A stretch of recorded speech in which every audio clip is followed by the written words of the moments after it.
I'd like to welcome everyone to today's event, which is Understanding Your Insurance Coverage.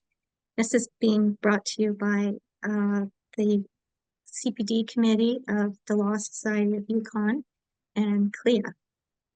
And my name is Lynn Pigage, and I am the staff support for the CPD Committee itself. So I have the privilege of introducing our speakers today. I'll introduce Dave Jackson first.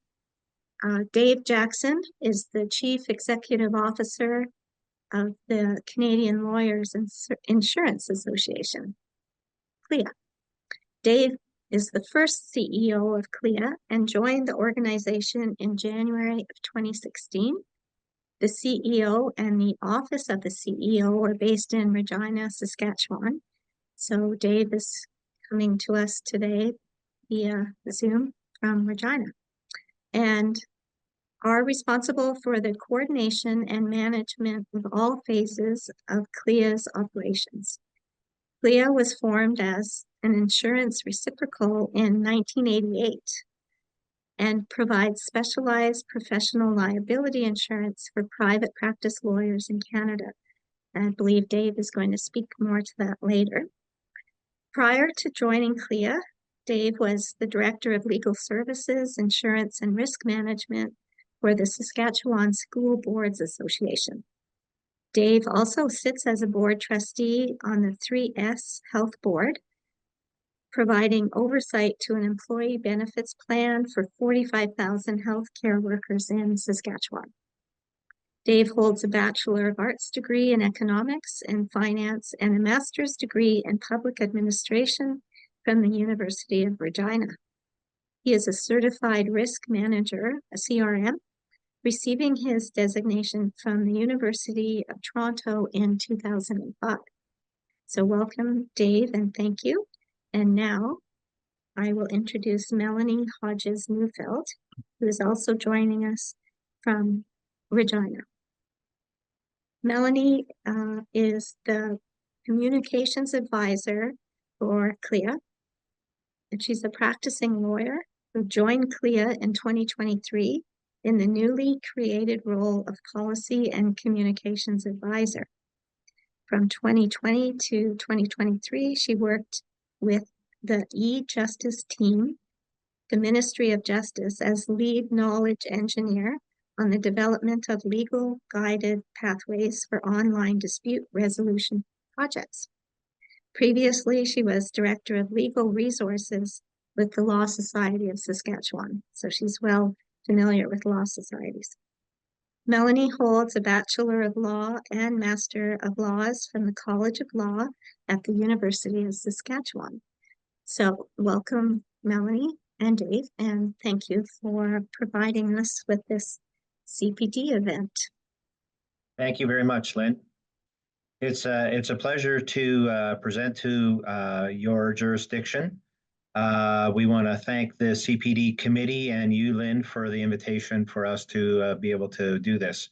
We understand that the format is such that this is a bit of a lunch and learn, given the fact that there's an hour time change between where we are and where you are. It's your lunchtime. So we want you to just sit back and have your lunch, and hopefully we can provide you with a few bits of information that maybe you're not aware of. But I think for many of you, you probably are aware of the insurance, the coverage, and CLIA. But that being said, we're going to do our best to make this an interesting 90 minutes if we can, and leave you with maybe some things that you weren't aware of. So we're going to start off. Go ahead, Mel, and flip the switch on the slide, please. I'm going to do the first part of the presentation, and then Melanie's going to do the second half. And while we do have an agenda here, we're probably not going to stick to it because I think there are some things that we would also like to share with you, just a bit of a history of CLIA and how we came to be and where we are now is certainly one of the things that we want to share with you this afternoon. So really, the agenda includes what is CLIA, the types of coverage that we offer to our membership, that being mandatory or excess insurance, the difference between claims-based and occurrence-based insurance, what we have for an excess insurance option for our membership, insurance coverage for retirees, and cyber insurance has become an evolving product that we are offering to our members. And we'll give you a little bit of history and some understanding about what's happening in the cyber world. And try and finish off the session with some facts about how you report a claim if you think that you potentially may have one. Okay, Mel, next slide, please. So what is CLIA is the first item on the agenda, and is Lynn was mentioning in the introductions, CLIA was established in 1988, and it has been in existence for 35 years plus. It was the creation of the Federation of Law Societies, and back in the late 1980s, the insurance marketplace was a difficult place for the legal sector and private practice lawyers in particular to find insurance and in essence find affordable insurance. And it became a rather difficult thing for lawyers to be able to insure their practice. And so the Federation of Law Societies created in 1988 the entity known as CLIA, the Canadian Lawyers Insurance Association. And so what it is it is maybe well, okay, I'll start with this. It's an insurance reciprocal, and so you might ask yourself, well, what is a reciprocal? And a reciprocal really does not have any legal description. It is an entity only unto itself. It's a nonprofit organization. It is a volunteer membership organization.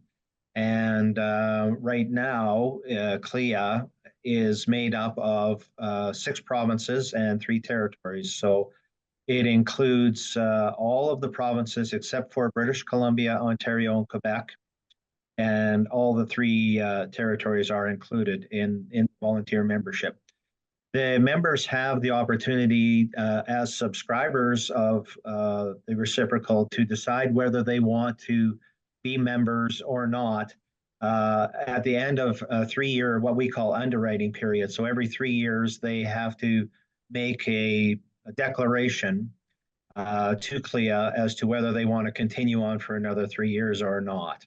And I'm happy to say that since the inception of CLIA in 1988, we did have British Columbia in the program for a very short time when it was first developed. But British Columbia has enough private practice lawyers, and they're big enough that they formed their own lawyers insurance fund in British Columbia. So they are not members of CLIA, but we certainly work very closely together on a lot of policy issues throughout time.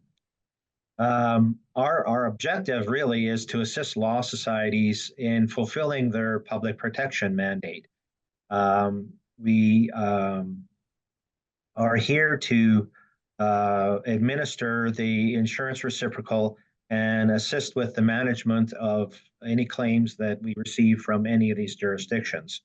We market and manage the excess insurance layer, and we develop insurance programs for CLIA subscribers. And I will, touch on a few of those just in a few slides from now.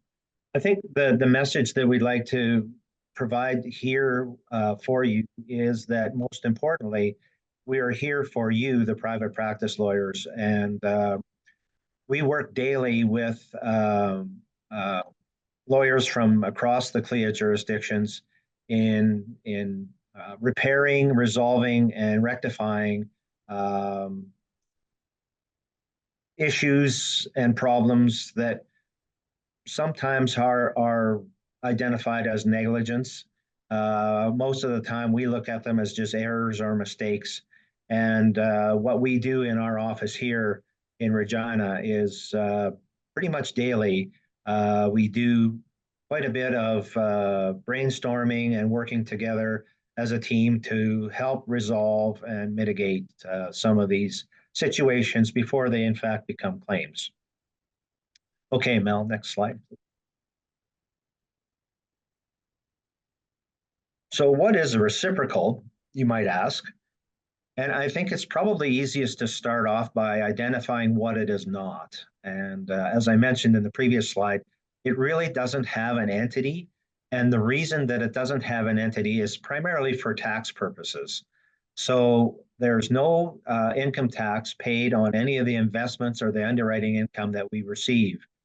There is taxes, of course, PST and HST that's paid on the premiums, and we also have to pay a premium tax to the jurisdiction's government entity. And we're licensed in all of the jurisdictions that we have CLIA membership in. We must follow the Office of the Superintendent of Financial Institutions. We're regulated by them. Um, but what we are not is an insurance company. We're not a bank, and we're not any kind of a brokerage service of any kind.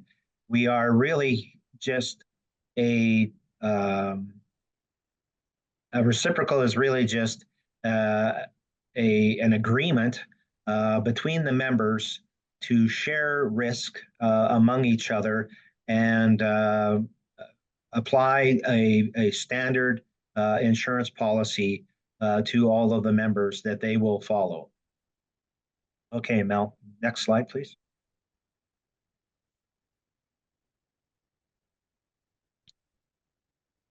So I'm going to tell you a little bit about how we wound up where we are and what we do today. As Lynn mentioned, we, Mel and I, have our office in Regina. It was not always here. CLIA was formed in 1988, and with the formation of CLIA, they were assisted by an insurance brokerage company by the name of Watson Wyatt. And Watson Wyatt was a Eastern Toronto-based brokerage and insurance broker organization, and they worked with the law societies in the creation of the reciprocal. In doing that, they needed someone to administer the reciprocal, so they took on the responsibility of administering the reciprocal themselves. Over time, Watson Wyatt was purchased by an organization called Dion Durrell, and Dion Durrell continued to administer the reciprocal for all of the CLIA jurisdictions. So in 2014, um, there was a group of people who were specializing in reciprocal business at Dion Durrell. They left Dion Durrell, they hived off and created their own company called Axima. And Axima became a reciprocal brokerage organization specializing in reciprocal business. There are today about 35 different types of reciprocals in Canada. They are varying in the types of reciprocals that they are. They include municipalities, airport authorities, egg farmers, real estate conglomerates, um, and those are the only ones that I can think of right now. But reciprocals are like a captive, and they've grown over time in Canada.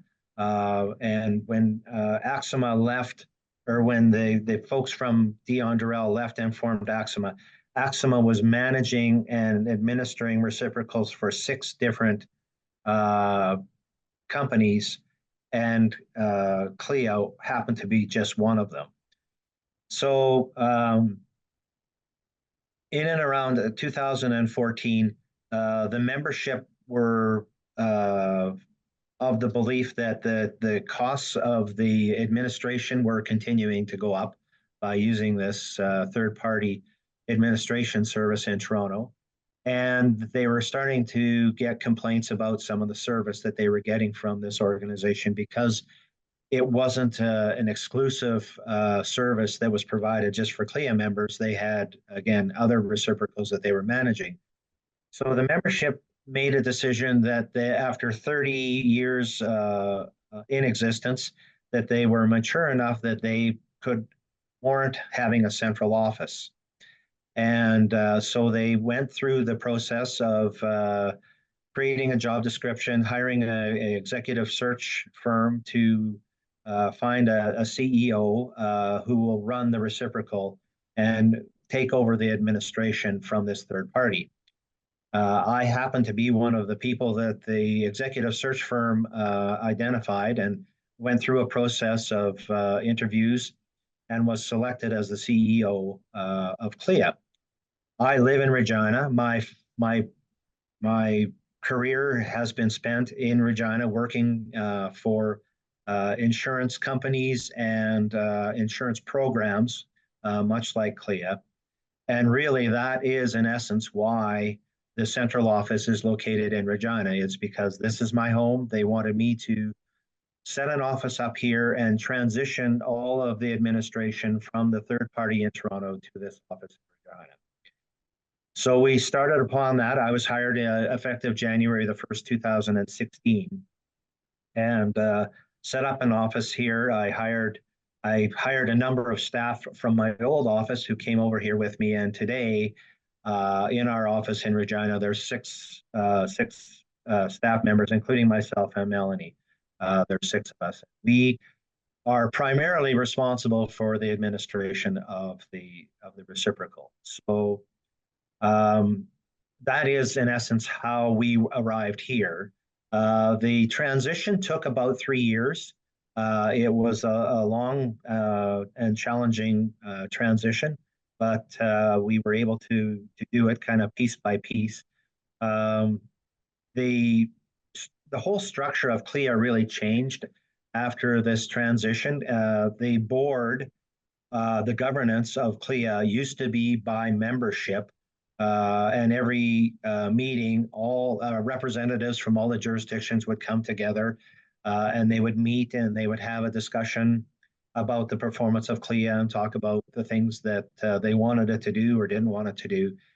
And that, in essence, left when the CEO was hired, and CLIA moved very quickly towards a policy governance board structure. And the boards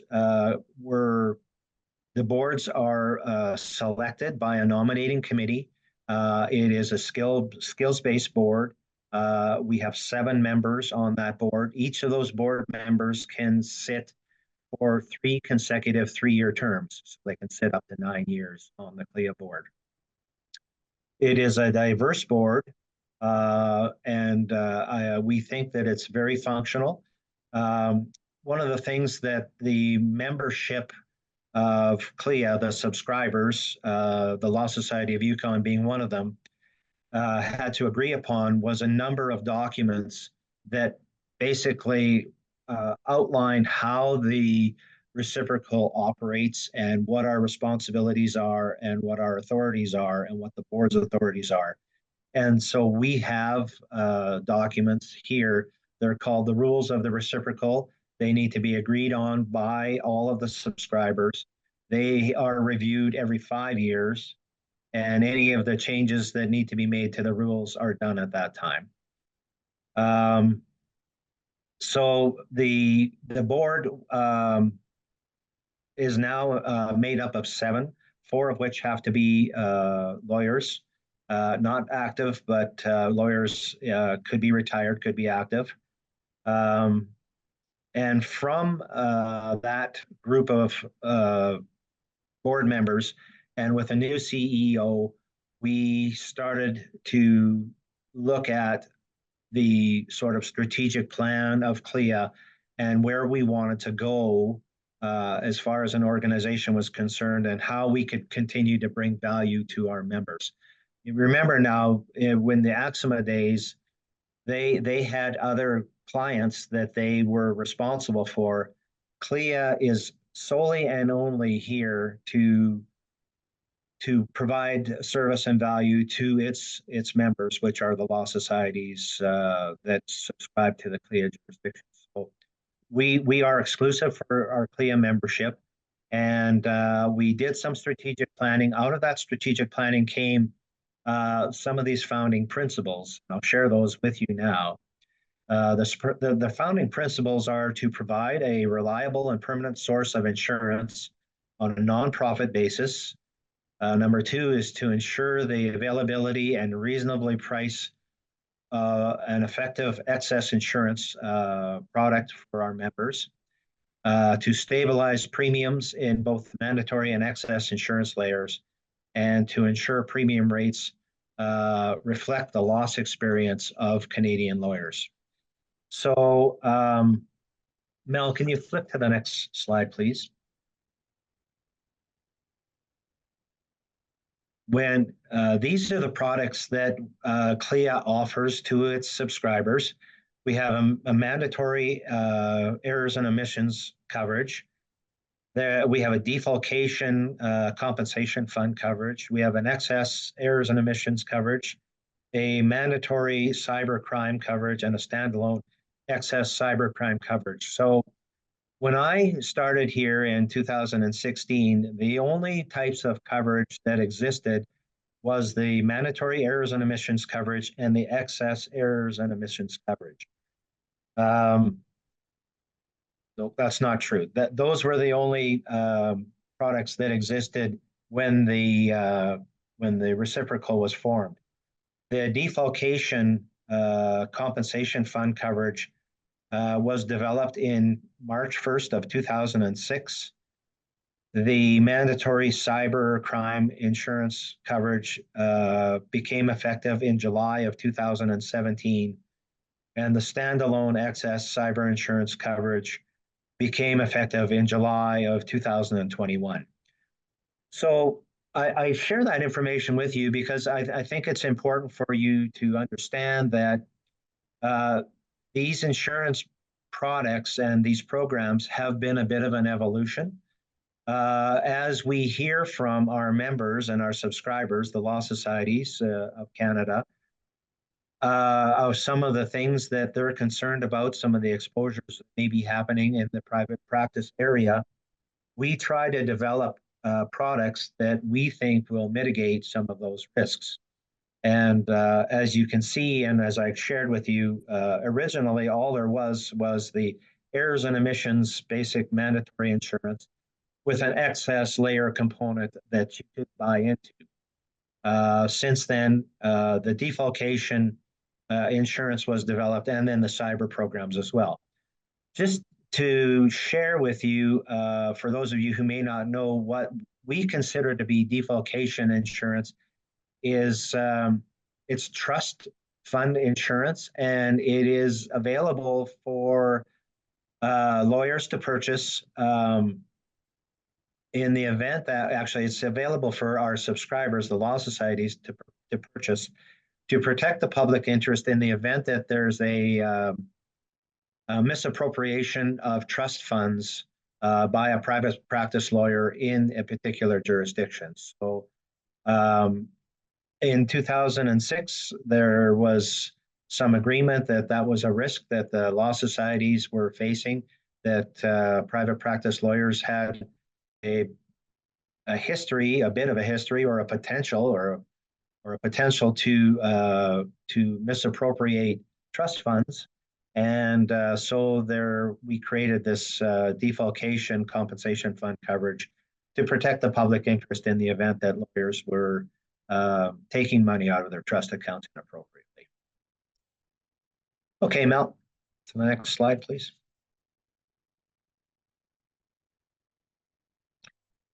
So this slide just really gives you a breakdown, a brief high-level breakdown of what the mandatory errors and omissions insurance covers.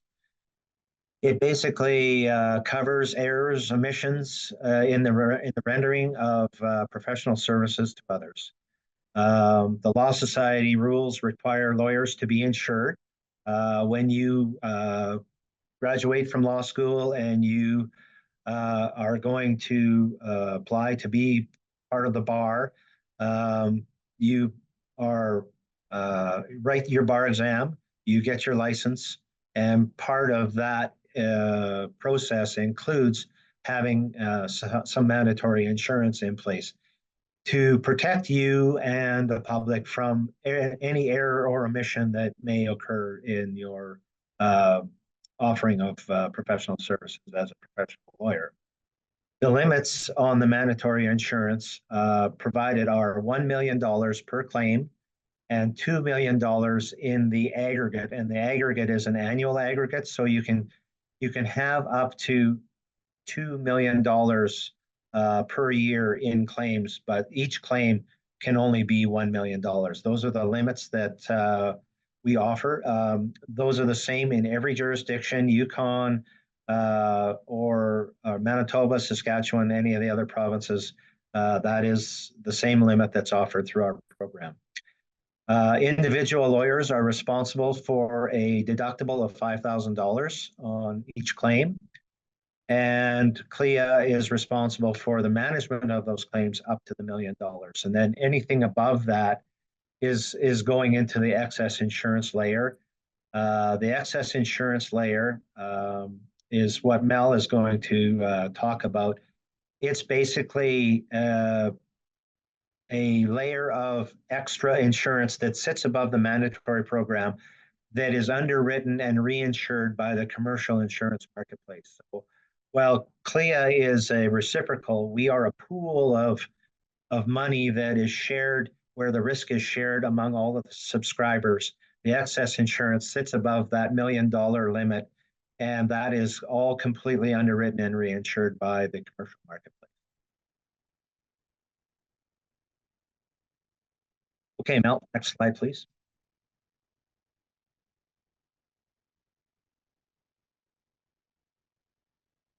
Just before I talk about this, I think I want to just mention that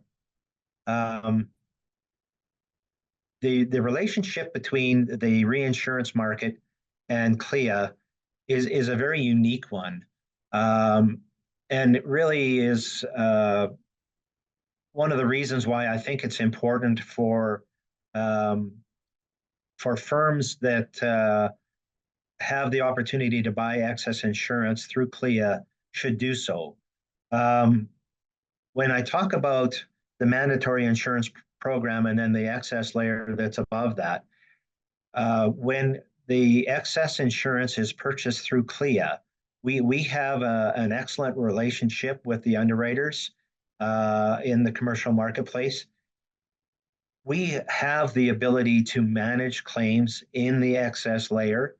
And so we don't lose the opportunity to administer those claims, no matter how valuable they become.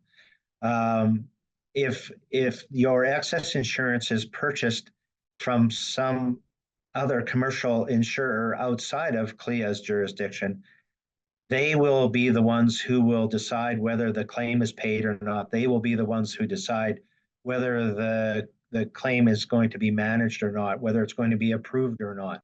They'll be the one who will be managing the claim for you.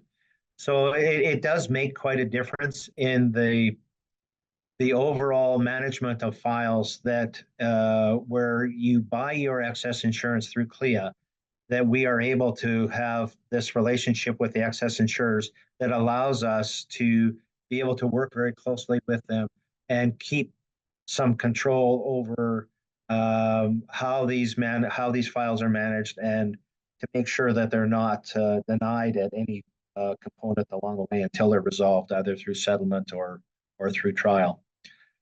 Okay, so I just wanted to mention that. I think it's worth mentioning because there's one of the components that I think CLIA brings good value to its membership. I want to share with you a little bit about how your premiums are calculated. This is always a rather interesting area because when you get your mandatory insurance premiums, you'll may ask the question like how it was arrived at. What I'm going to share with you today is a breakdown, the best that I can, of how our base rates are determined. And we provide these base rates to the Law Society of Yukon, at which point they will do what they need to do with it. They can reduce it or add to it. That's at their discretion. But I'm just going to walk you through because I think it's interesting for you to know how the base rates are calculated by CLIA and the information that's given to the Law Society each year at the rate setting meetings. So the goal of how premiums are calculated is to derive a fair base premium rate that reflects the financial realities and the risk exposure of each subscriber. As CLIA is a member-driven organization, the premium rates are designed to break even without including any type of profit component in the rates. They're set to maintain an appropriate level of financial surplus that's required by the CLIA board and the regulators. So we don't take any profit component. We don't add any margin to these rates. We, as a regulated entity, we have to keep a certain amount of capital so that we remain solvent. And we do that is through a minimum capital test that we run. So each of the subscribers within the reciprocal have their own accounts, and each of those accounts are done annually to determine what the rates should be within each jurisdiction. So while the pool shares the risk of claims among each of the subscribers, each subscriber within the reciprocal has their own account that takes into consideration their own claims experience. It takes into consideration a portion of the costs of the administration or the cost of this office.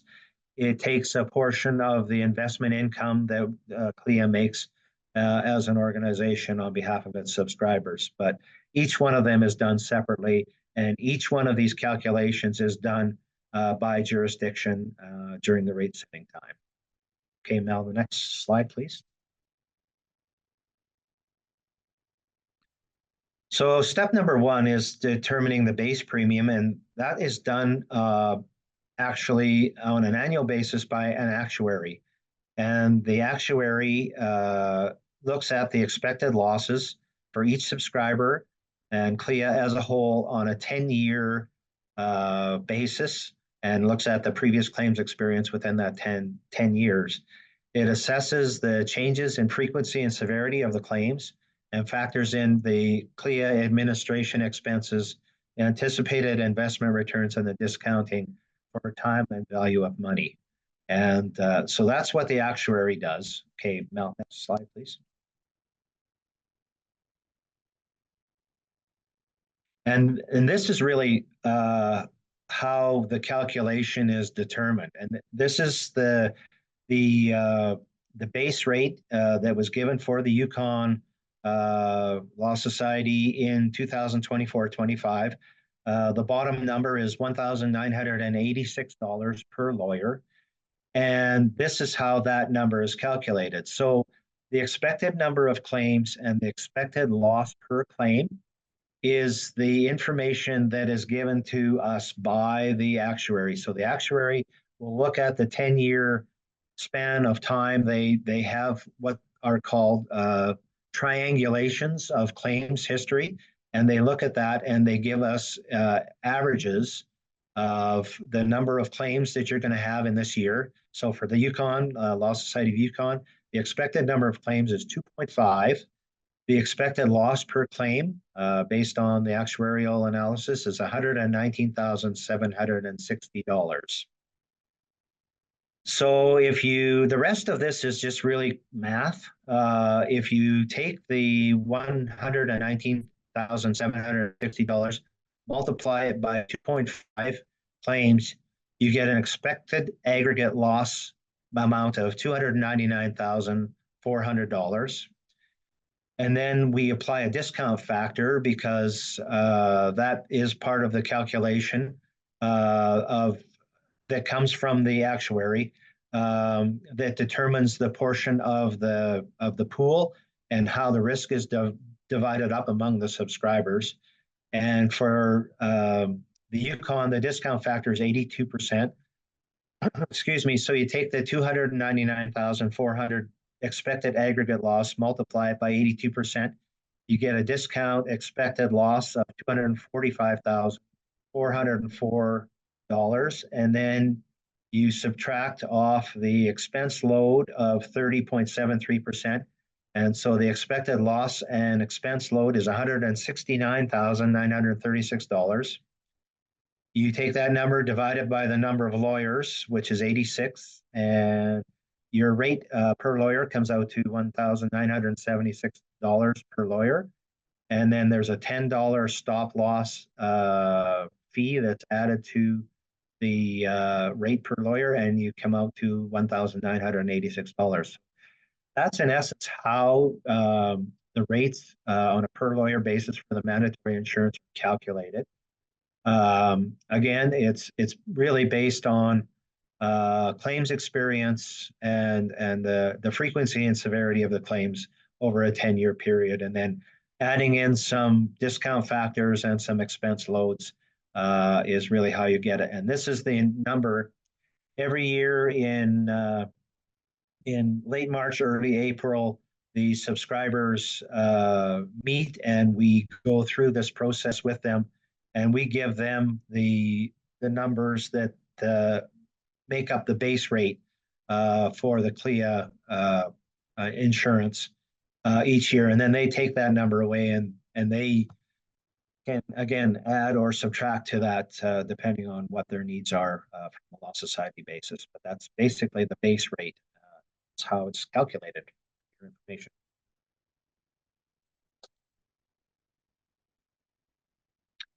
Okay, Mel, you want to go to the next slide, please? So step two is the determination of credits and surcharges. So each subscriber's financial position is calculated and monitored through the subscriber accounting process, which I just mentioned that. The rules of the reciprocal approve the subscribers and it outlines how claims, operating expenses, and investment income, premium revenues are allocated. So that's through the rules of the reciprocal. Each subscriber's financial position is compared against the targeted surplus, which is their minimum asset test, and set by the CLIA board, and it's approved by the subscribers at the annual rate setting meeting in March or April.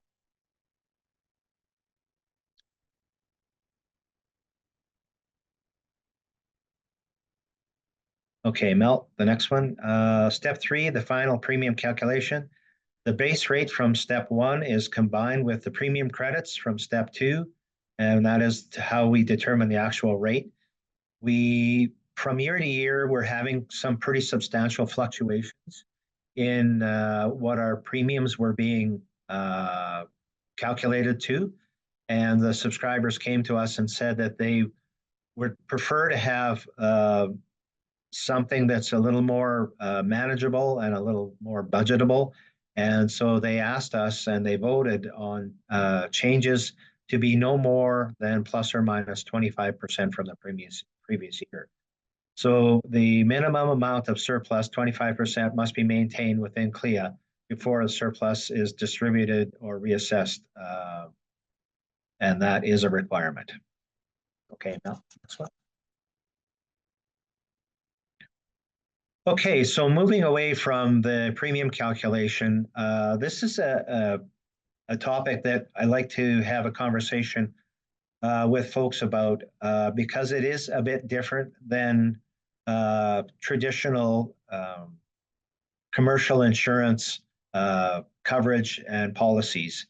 And the difference is between what's considered to be a claims made versus an occurrence-based coverage or insurance policy.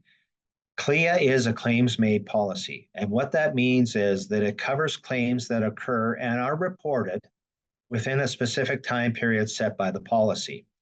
An occurrence-based policy protects the firm or the individual from any claim that happens during the policy period, regardless of when the claim is reported. And that is quite a big difference from what you'll find in a commercial marketplace. It's really important for us to make sure that you are diligent in reporting, even if you're not sure it's going to become a claim, to report any potential claims to us within that policy period. So if our policy period runs basically July 1st to June 30th of every year. During that time period, if you are considering or thinking or are suspicious of, or even believe that you are going to have a claim, it should be reported within that policy year. Once the policy year ends, then the policy does not have any obligation to cover you for that particular incident into the new policy year. It's different than an occurrence-based policy. Occurrence-based policy, it doesn't matter when you report the claim, it only matters when the occurrence took place. And that is a significant difference that I would like to make sure that everybody understands. We do spend quite a bit of time talking about and making sure that people understand the differences in those types of policies. And we don't want to have situations where claims are being made and we have no ability to respond to it. So next slide, Mel.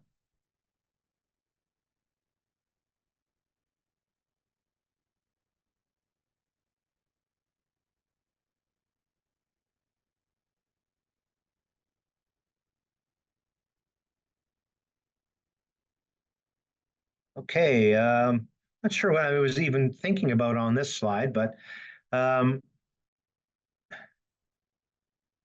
just mentioned that claims made is a potential claim must be reported within the policy period, which the insured had knowledge of a claim or a potential claim. The occurrence-based, as I mentioned, for members no longer insured at the time of the claim. Okay, so this is for retired, resigned. All right. So if in the excess insurance layer, it is really a hybrid of a claims made policy. The excess insurance is more of an occurrence-based policy. And in the event that, as long as you are a member of the Law Society and you haven't been disbarred or died, the policy will cover you for excess insurance after you retire. Okay, Mel, next slide.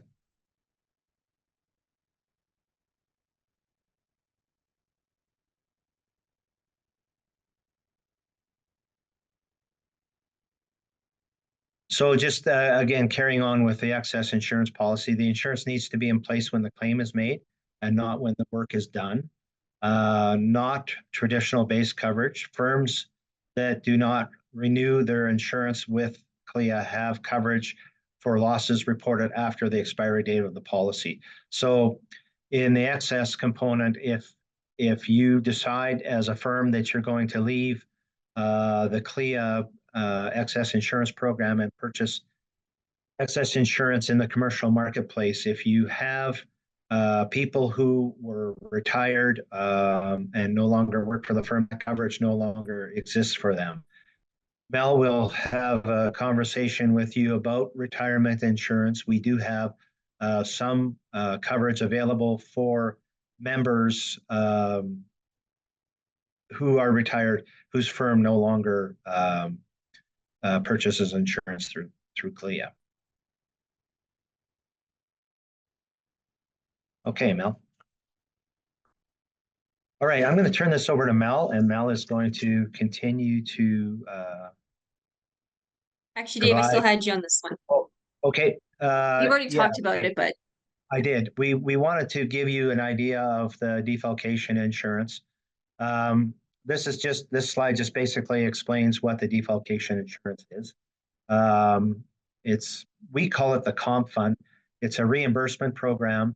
In order for the program to respond, the loss must be payable both within the terms of the particular Law Society program and within the CLIA policy. So if the Law Society believes that it is a legitimate situation where it requires paying, then we will pay it through the CLIA policy. The insurance and reinsurance structure of the current comp fund is composed of three elements: the Law Society retention, the CLIA policy itself, and the reinsurance of the CLIA policy. Each Law Society maintains an equal per claim retention of $100,000. Each Law Society also maintains an annual aggregate of $5,000. The limits are up to $9 million for each jurisdiction, except for Prince Edward Island and the territories, and because of the size and the number of members that exist within those jurisdictions, the limit is $4 million for those particular jurisdictions. Okay, Mel. so before we get talking maybe about the excess coverage, I just want to make sure there's no questions for Dave, maybe on what he's covered so far. Lynn, do you know if there's any comments from any of the participants? Yes, I see one on a claims-based policy. What happens if the incident arises late on the day on June 30th? The day you become aware, but the Yep. coverage policy expires at midnight? Yeah, we would still cover it. Just keep in mind that unlike commercial market places like commercial insurance companies, we have rules and we have policies, but we can be more flexible in dealing with these types of situations. Um, we spend a lot of time here making sure that we are finding proper resolutions to claims as opposed to finding ways to deny them. In the 8 years that I've been in this job, to be honest with you, I think I've denied one claim. And my previous life working for insurance companies, it was part of your performance management was to look for ways to deny claims. So trust me when I say to you that we're here for you. We're here to protect your interests. We're here to help the Law Society protect the public interest. When we get down to, short straws or things that are discretionary with respect to how we manage and go forward with coverage and claims, we are always, always, always on your side. That's a given. Great. Lynn, were there any other questions? Not at the moment. Okay, great. Then I'll let Dave have a rest and I'll take over. And as Lynn said, and as you can see on the screen, I'm Melanie Hodges Neufeld. I'm going to continue on talking about some of the different coverage options that CLIA offers, starting with our excess coverage. So Dave's mentioned it already, but I'm going to go into some detail here so you get a better understanding of what's available. We actually call the program the Voluntary Excess Program, or the VEP. You'll see that throughout the materials. We call it voluntary because it is. So again, like Dave explained, there's that mandatory coverage. To be a practicing lawyer in the Yukon, you have to, according to the Law Society rules, be covered by insurance, and the insurance that you're covered by is the CLIA insurance, as the Yukon is one of the subscribers to the reciprocal. Like Dave said, that goes up to the million limit with the 2 million yearly aggregate. So what this table shows you here is the different coverage options that are available. So the different limits that are available to you. Starting at 1 million. So that would be, again, 1 million over your million mandatory, all the way up to 34 million. So as it says there on the screen, you're getting additional coverage limits of up to 34 million per claim. Now, these limits are new for this year, for 2024. Again, we do, we're in pretty constant communication with our subscribers. We also do surveys with them. We also survey our customers from the VEP program to get a sense of what they're looking for.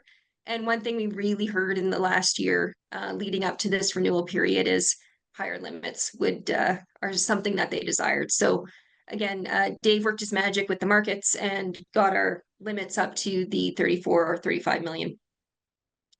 Another thing I wanted to point out, and I think it's a really important feature and something, again, about the whole, added value of CLIA is, if you notice, we have the CLIA premium rates in the middle, and then we also have that cost per $1 million. If you notice, as those premium rates go up, as the coverage limits go up, the cost per million goes down significantly. So, I mean, starting at the $526 per million for the $1 million limit, you're down to $68 for that 34. So there is quite good value there. Really, it's quite low cost for, low investment for added security is a good way of looking at it.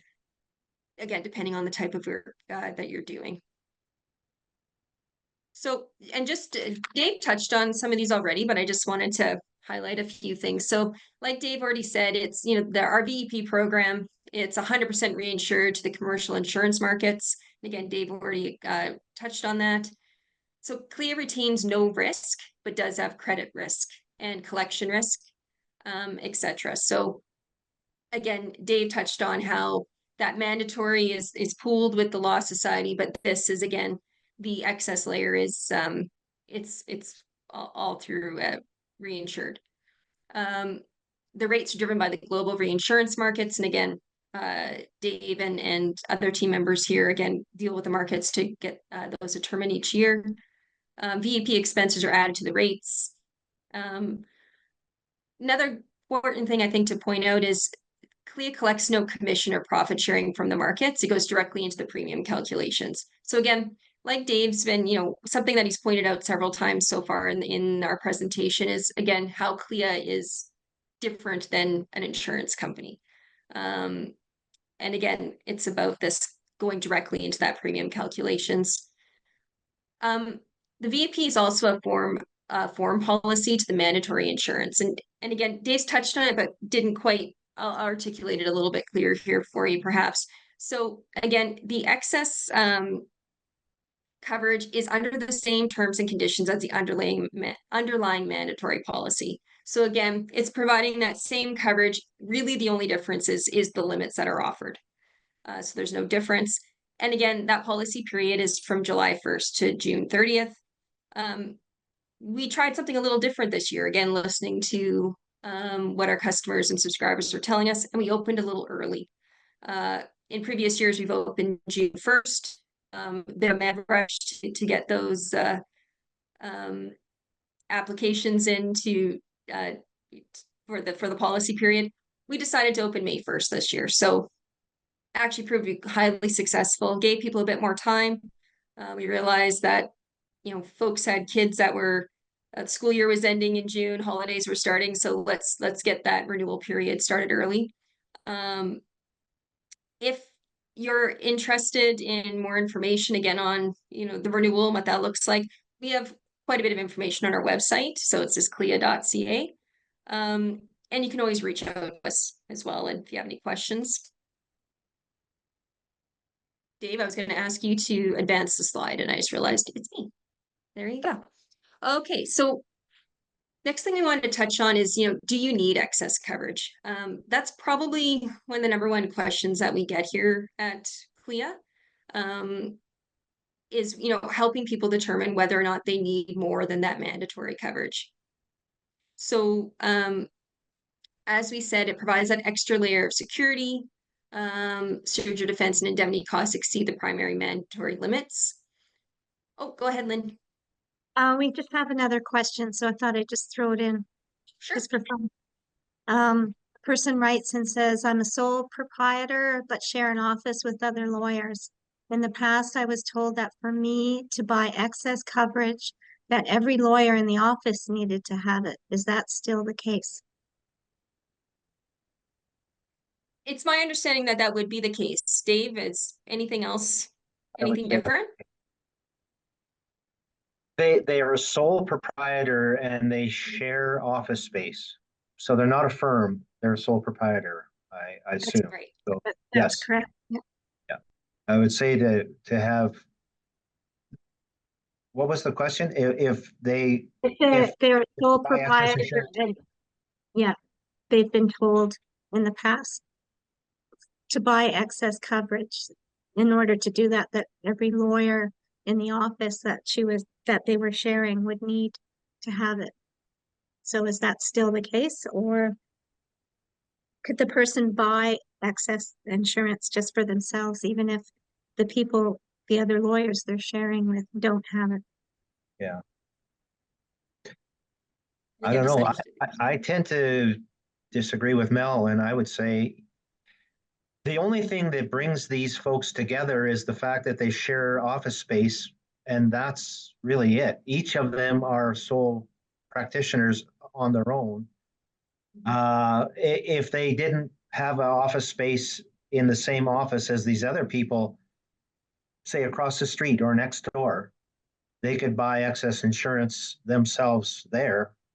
The location of their office and that component shouldn't play into the fact that they're eligible for excess insurance.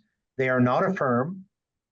Each of them run individually as sole practitioners. So I would say each of them should have the ability and the right to be able to purchase excess insurance and as much as they want, depending on what their business is that they're doing.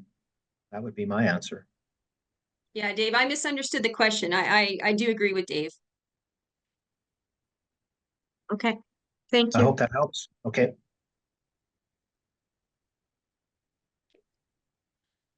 I'll just continue on then. And yeah, Lynn, if any other questions come on, please just jump in and let us know because we're happy to just answer throughout.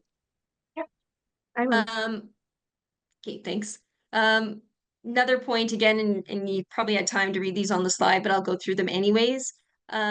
Again, as the value of clients' transactions increase over time, so does the need to secure adequate levels of E&O insurance. So again, we're seeing, even in smaller communities, and again, Saskatchewan, we have quite a good mix. We have a lot of perhaps maybe similar to what you're seeing in the Yukon. We do have a lot of solo small firms in smaller communities, but that doesn't mean that there's not fairly large transactions going through there. And so again, it's something to think about and how quickly you could erode that mandatory coverage. And like we just said, that's my next point exactly. So one large claim could quickly erode the primary policy and leaving you and the firm exposed to significant personal liability. Like Dave said, CLIA doesn't deny many claims. Like he said, in 8 years, he can think of one. But again, if the claim's over that $1 million mandatory, there's not much we can do. We can't extend that unless there is that excess coverage.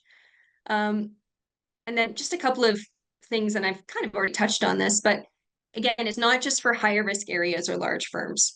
So I think there's sometimes, and again, this is from members that we speak to and we go out and do some outreach. I'm not in a higher risk area. Again, all legal work, no matter. Oh, sorry, I'm getting a message saying that my internet connection's unstable. So let me know if anything interferes here. It again, you can be open to eroding that mandatory limit fairly quickly, even if you don't think that I'm not a large firm, I'm not in a high risk area. And it's really important to, again, assess the risk of the firm, not the individual. So look at, again, what your firm is doing. Look where you're perhaps opening yourself up for a claim. not just necessarily what you're doing individually.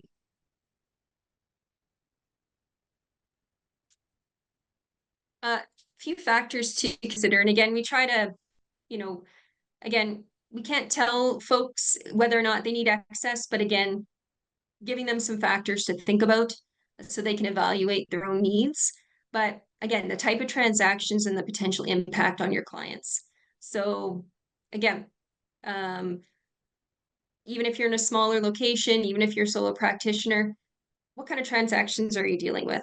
You know, if there's an error made on one of these, you know, could this be in excess of that $1 million limit? Or, you know, and what impact is that going to have on your client if you don't have those higher limits in place? Again, the size and frequency of large transactions ties into that first one. Again, what type of transactions are you dealing with? Also, think about whether former associates and partners have coverage that is either inadequate or excludes their past activities. So again, it might not just be the individual lawyer, it could be that whole firm that's impacted by not having the high enough limits. Whether the impact of the advice you provided may grow over time. So something to think about as well. You know, it could be worth a certain value at one point, but over time, if there's an error discovered, what's it going to cost to make that client whole again? Now, Dave again pointed out some of these, but I just wanted to, I don't know, we're going to toot CLIA's horn a little bit here. So I just want to make sure I've got all the right information in front of me. One thing I already mentioned was that low investment for in added security. And again, that's with the cost per million going down significantly as that limit cost goes up. I think it was for 34 million, $68 per million. Another thing is convenience. Again, it's a bit of that one-stop shopping. We've set up, I'd like to think, a pretty straightforward, easy online application process that you can do on our website, and should be fairly stress-free for you. There's also that experience piece. So again, CLIA has, you know, specializes in errors and omissions insurance, and we've been providing this since 1988, so over 35 years at this point. Dave already touched on the relationship with the reinsurers. So again, we've developed this relationship. It allows us to provide the program with some flexibility to manage claims without interference from the reinsurer and provide pricing stability that you might not see in the insurance, the general insurance markets. Also, the relationship with the law societies. And again, that's something that we cultivated again over these 35 years. I don't think I can stress enough. And Dave did talk about, you know, we do meet with the subscribers and talk about the setting of the premiums and that type of meetings that are held. But we also, they're involved in, you know, we have several committees where we have members from the different jurisdictions sit on these committees, work with CLIA to really develop our products. If there's any policy changes that are needed, again, it's this collaborative that works together to make sure that each jurisdiction is meeting the needs of their own members. It's also the claims consistency. Dave touched on this a little bit as well. Again, if you're not with CLIA for your excess, the way that you currently report a claim means that you would, you know, for that million, you would go through CLIA, your normal channels, and then you're having to deal with someone else. And like Dave said, the way that we deal with claims is a little different than, you know, regular insurance companies will say. Again, we have that different philosophy. It's really about public protection rather than, like Dave said, actually having it as one of your performance measures for, you know, I hate to say how many claims you deny in a year. So you know that your claims are going to be dealt with in a consistent way, whether no matter what the limit is, what limit you're dealing with. First touch, like Dave said, we're an office of 6 people. Generally, if you have a question about the VEP, you may speak with Dave or I, or more likely you're going to be talking with Sheila, who is, we'll call her our VEP guru, knows everything about the program. And we'll bend over backwards to get back to you as quickly as possible and help you in any way. We've seen, again, we do these surveys with our customers. We get incredibly high satisfaction. And we also have a referral program. So we have a 10% discount if you refer a new client to CLIA. So there's just a few benefits of going with CLIA for your excess. Now, like Dave mentioned briefly, we want to touch on the retirement coverage. This is an area where, we actually get, and increasingly with the aging demographic of the profession, more and more questions about retirement coverage and what that's going to look like for folks. Not only what their mandatory covers for them, but whether or not they're going to need excess coverage. So we want to take a few minutes to go through that with you. Some of you may not be close to retirement age, but more likely than not, there's some of you on this call that are based on, again, the demographics that we're dealing with. So important to understand that mandatory insurance exists as long as you're a member of the Law Society. So even if you retire, as long as you're not disbarred or deceased, something happens, that coverage is there for you. Dave talked about the claims made versus occurrence-based. Again, there is that shift.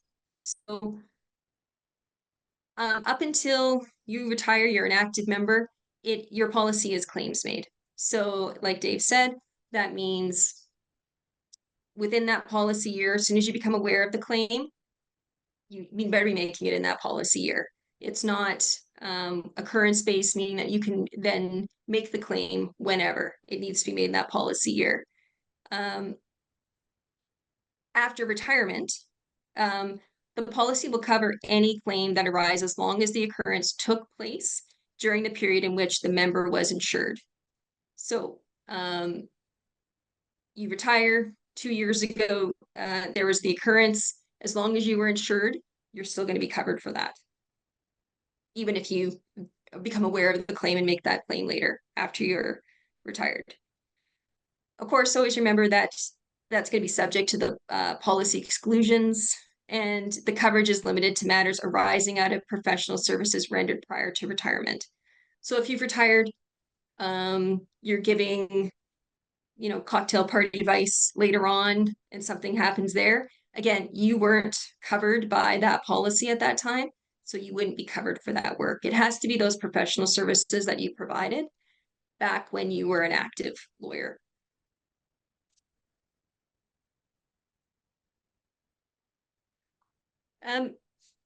With the excess, and again, like I said, this comes up pretty often.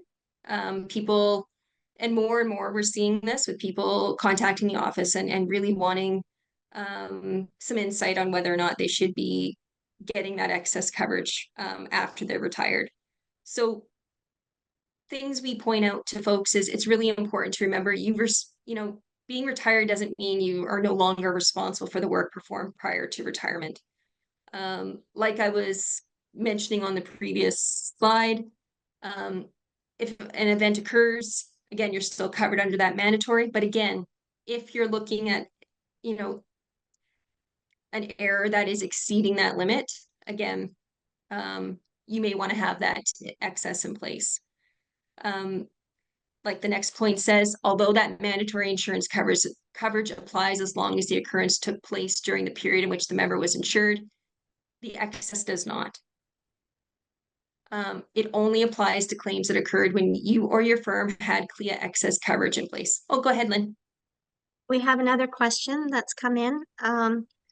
Deals are ever increasing in size. Can you purchase excess coverage over the 35 million that you had mentioned in the slide through third-party insurers?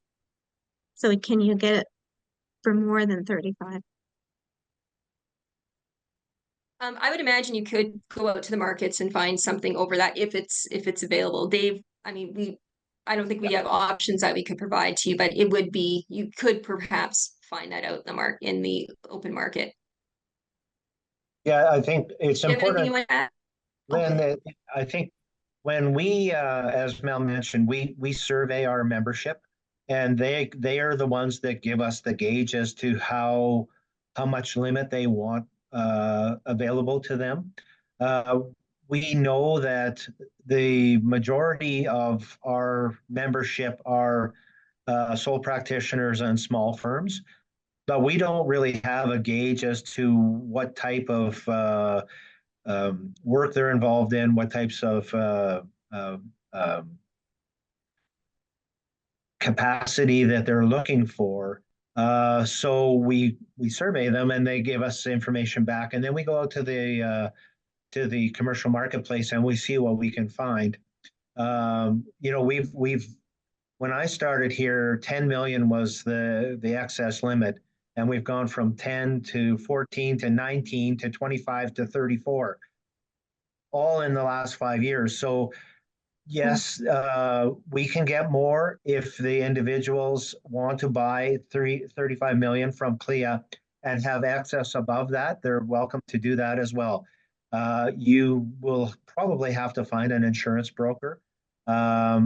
It will be underwritten probably differently than our program is, because our program has a lot of claims history, and when underwriters are looking for whether they want to take that risk on or not, then you know they want an understanding as to why it is that you want, say, $100 million of excess insurance, and if they feel that the premium that you pay is worth the risk, they'll underwrite it for you, and you'll be able to get it. But for us, the signals really are coming from our members, and at this point, we're comfortable with 35. If there is some folks out there who are listening to the webinar looking for more, I would suggest you get a hold of an insurance broker and do some investigation. You'll probably find more if you're looking for it. Thanks. Yeah, and like Dave said, I mean, oh, sorry, go ahead, Lynn. Oh, no, I was just saying thank you for the question or the answer. Um, and like Dave said as well, or like we said previously, you know, again, we're surveying our membership, we're serving, or the members, we're surveying the subscribers. We've seen a significant jump in the last 5 years, and you may see if the demand is there, we will pursue it for folks. So we'll keep that in mind. I'm just conscious of time here, so I'm just gonna skip ahead a little bit. The factors to consider here for retirement are really what I've already talked about. I'll just point out here, this last point is something to think about when you're retiring as well, is also whether that impact of your advice you provided may grow over time. And really point out retirees should continue to renew their excess coverage for however long they believe there's a possibility of a claim. So again, if you, depending on the work you're doing, you know, whether it's wills and estates or an area like that where an error may not come to light for a few years after, again, that's something you'll have to assess yourself based on the practice that you have, but whether or not that possibility still exists. Couple other things to remember too, for retiree coverage, there's some eligibility requirements. Okay, you must be retiring as a current member of CLIA's VEP program, either as a sole practitioner or as a member of a large firm, meaning you have to have that coverage in place when you retire. You can't now get it later and have it retroactive, because again, it becomes occurrence-based. So if something occurred now, but you didn't have that coverage, it's not going to help you later to get that coverage in place. You must also apply for a status change with your law society, and the coverage is limited to matters arising out of professional services rendered prior to retirement. And I spoke on that as well. So it can't be, you know, you doing a little bit of legal work after your retirement. You won't be covered for that. It's for that while you were still active. Now I'm going to switch gears and talk about our cyber coverage. Like was mentioned previously, cyber coverage is a relatively new offering from CLIA. It's been around since 2017. It's actually, you know, it's strange to think there was a time when we didn't have cyber coverage in place and we weren't concerned about that, and how much technology has changed in the last few years. to address this, CLIA actually offers, we have two different offerings. So we administer a mandatory cyber program and also a standalone cyber program.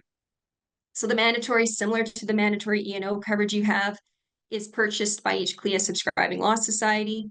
It provides coverage for their members who are required to be insured by mandatory lawyers' professional liability insurance, meaning that if you're required to have mandatory insurance, you're also required to have this mandatory cyber insurance as well.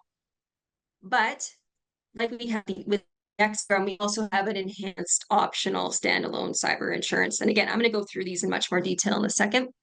Again, it can augment your protection, provide your firm with robust coverage for its potential expenses and lost revenues due to a breach or an attack. So cyber breach or attack. Now, hopefully that's not as small for you as it is for me, but this table outlines what's included in the mandatory cyber and then what's in that optional standalone. And I'm not going to go into a lot of detail here. Again, this information's in the slides, and I think Lynn will be providing those to you. And it's also on our website. Again, I just want to make sure we have some time at the end for questions. But you can see that under the mandatory cyber, we have things like network security and privacy liability up to 200,000, and then some various other coverages available. Standalone, you'll see that some are not in the mandatory, but they are included in that standalone. And things like social engineering fraud, that's an extension on the standalone. So that can be purchased as for an additional premium if you have the standalone. There's some cyber eligibility requirements for the mandatory program. Things that you have to have in place for that coverage to apply. I'll just start from the beginning. These are things that we put in place because they're really basic hygiene requirements. These are going to, by following these eligibility requirements, it's going to help you and your firm hopefully greatly reduce your cyber risk. The first is backup controls. This is weekly backups of data stored off-site and tested at least annually. And again, we've tried to give a good explanation and helpers for how you can achieve that eligibility requirement. So backups ensure that your organization can be restored after a ransomware attack. It's important that one set of regular backups is kept completely disconnected from your organization's network. And again, backing up data is a minimum IT hygiene requirement. And most IT providers should be able to assist in setting up data backups. Ridge Canada, which provides our cyber insurance, recommends InCyber, and there's a link there for assistance on a fixed fee consultation. Our next eligibility requirement is patching. So application of critical patches to your systems, antivirus software, and anti-spyware software must be made within 2 weeks of release. Patching repairs any vulnerabilities that are discovered in your systems and software over time. I know when I'm going through these, sometimes it feels like, even as I'm reading this and I'm familiar with this, like I'm speaking another language. And I know this can be a lot for folks. But again, if you need some assistance, again, reach out to your IT provider. And again, like I said, we've got some helpers here to help you get these set up for you. For patching, again, there's multiple patch management software applications that IT or security teams can leverage. And in many cases, it's as simple as turning on an automatic update feature. So again, some of this it's not difficult to install. It's just knowing you have to do it and where you go to do that. Next requirement is antivirus / firewalls. So again, installation and maintenance and active monitoring within reasonable business practices of firewalls and endpoint protection. This is also known as antivirus and anti-spyware. And again, it's required because firewalls and endpoint protection help to prevent unwanted access to IT systems. It's typically part of the hardware provided to you by the internet company you use. So it can be included, including the free Windows Defender software included with Windows. And and it can be easily installed on the firm's systems or computer to protect them from intruders or viruses. So again, make sure that this is in place.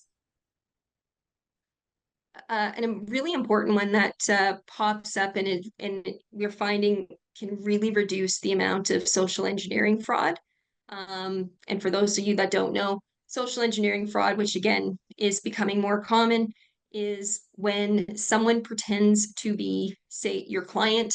They email you, they've hacked into your client's email, for example. They email you pretending to be the client and, for example, ask you to deposit funds into a different account. Therefore, again, impersonating the client and ending up defrauding you of those funds. So that's one way, an example of social engineering. Multi-factor authentication is one good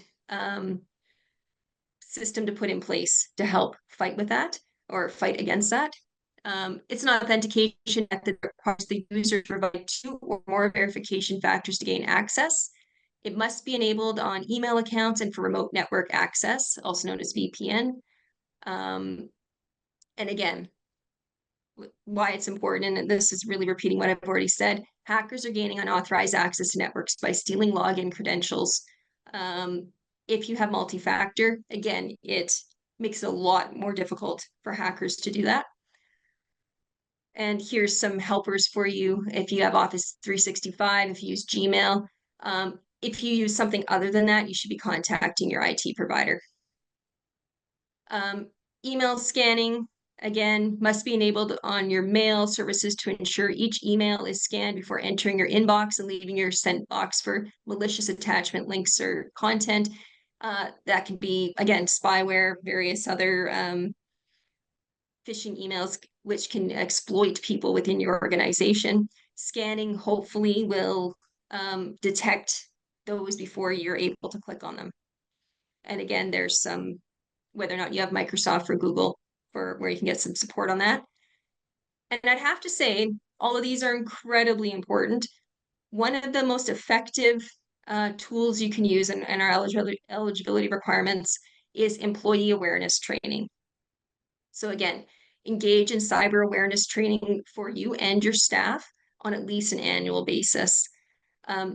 Like we say in there, why it's required, employees continue to be the most exploitable element of an organizational security in Canada. Again, training them on how to detect, again, these phishing emails, various other scams they may be open to, letting them know, again, the proper procedure that if a client does email you to change transaction instructions, that the procedure should be, don't just receive that email and do as it instructs. It should be pick up the phone, call the number that you have on the file, not the number that's provided in that email, to the client and confirm those instructions with them. It seems simple. It's kind of going back to basics a bit, but it works.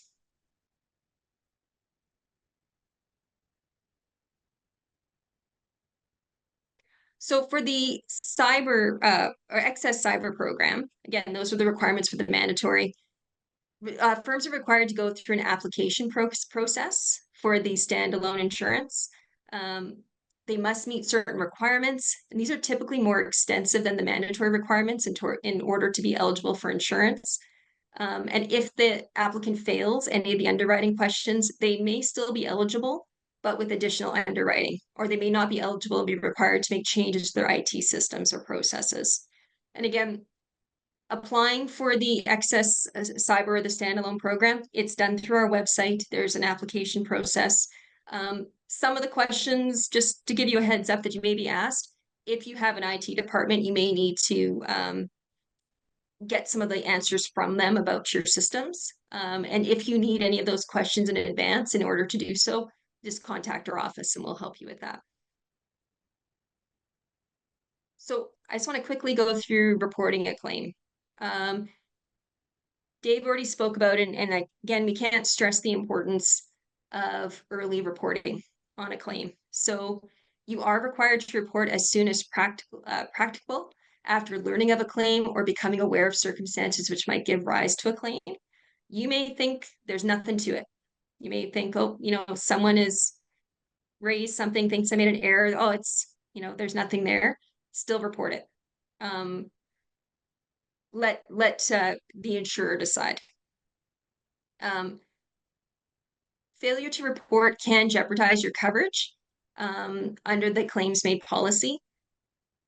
Perhaps just as important is if you report early, you may actually have an opportunity to repair the error. Again, working with the insurer, we may actually be able to help you repair it.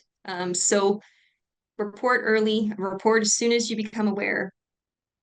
Hopefully, again, your coverage may actually be able to make some repairs there. Just a few examples of things you may see that potential claims that you could report. So mistake is discovered which has or may have caused damage to a client. Any threat or communication of intention to sue made by a client. Another lawyer on behalf of your client requests your file, or client expresses dissatisfaction with the handling of a matter and there is an indication the client believes a loss has occurred.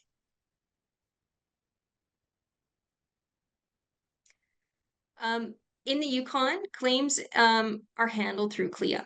So Yukon lawyers are required to report to CLIA as soon as possible after learning of a claim or becoming aware of circumstances that may give rise to a claim. So to report, again, go to the Law Society website. There's going to be a claim report form there, and you can email that to CLIA. A copy of the report must also be filed with the Law Society. And again, if you go to your Law Society's website, there's detailed instructions there. Important thing not to forget, and again, when that question came in about, well, can we get coverage past the 35 million with another provider? You absolutely can. You don't need to get excess insurance through CLIA, but make sure you consult that policy about their required procedures for reporting. Reporting a matter to CLIA doesn't mean that you've reported to that other insurer. Okay. For reporting to cyber, again, I'm going to go through this pretty quickly because we're almost out of time.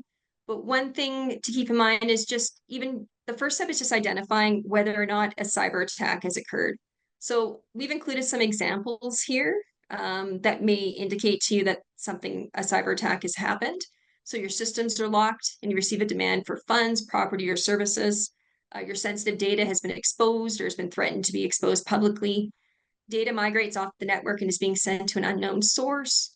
There's a malware discovered on the system that has gone undetected for some time.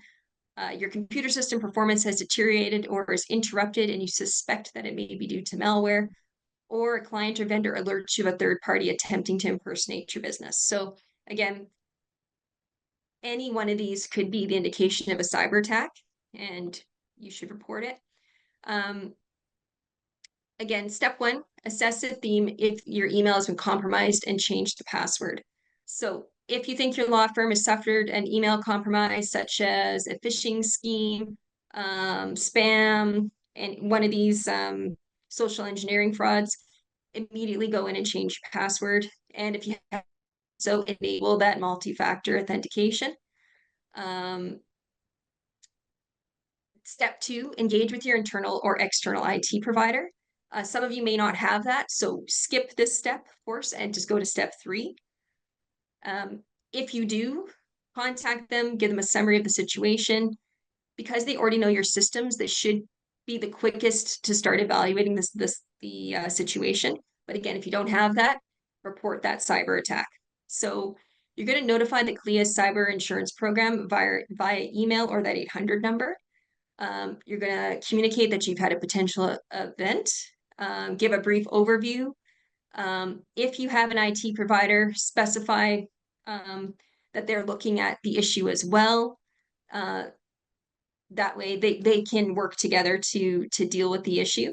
And if you don't, the insurance program's breach coach will assess the next steps and may recommend an IT provider. So I'm not going to go in a lot of detail about what the breach coach is, but just so you know, our cyber program, when you report it, you will be dealing with someone who's going to, again, walk you through, give you the steps for, mitigating this and dealing with it. And that is available to you. Because we only have a couple minutes, Lynn, do we have any other questions? Not at the moment. Oh, okay. Then I'm going to break from our insurance coverage, and I just wanted to explain, an important part of your insurance coverage is also your loss prevention resources that are available to you. So more than anything, while we, are proud of the insurance products that we offer for you, and the coverage we provide, that peace of mind that we provide, we would like you to avoid those claims as much as possible. So we have several different initiatives going on with loss prevention. On our website, we have a online loss prevention repository. Oh, go ahead, Lynn.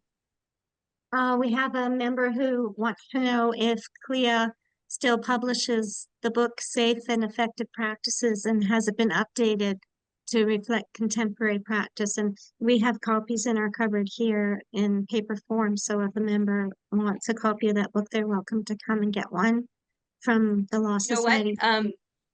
And we do have a few here, but we're running low. So the last edition of that came out in 2014, and we're working on it. So we've actually been in touch with Justice Cote, the original author of the book, and he is thrilled to be working with us on an update.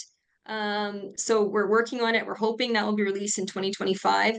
I'd like to see it, and again, we haven't worked out all the details. Still in that book format for folks because they love that book. We'll also probably have it available online as an ebook, something that's free and open for folks. And then probably repurpose the content into, as you see, the next bullet point I had there was our Not So Risky Business, which is the name of our blog. So we have weekly blog posts that go out on loss prevention, give you good, fraud alerts, various tips on how to again, avoid claims. So yeah, you'll see that hopefully coming in 2025. And in the meantime, check out again, we have a collection, that's what our repository is of loss prevention resources from all of our subscribers and our blog, which you can subscribe to. We also are on LinkedIn if you'd like to follow us there. I'm only a minute over. Look at that. Wonderful.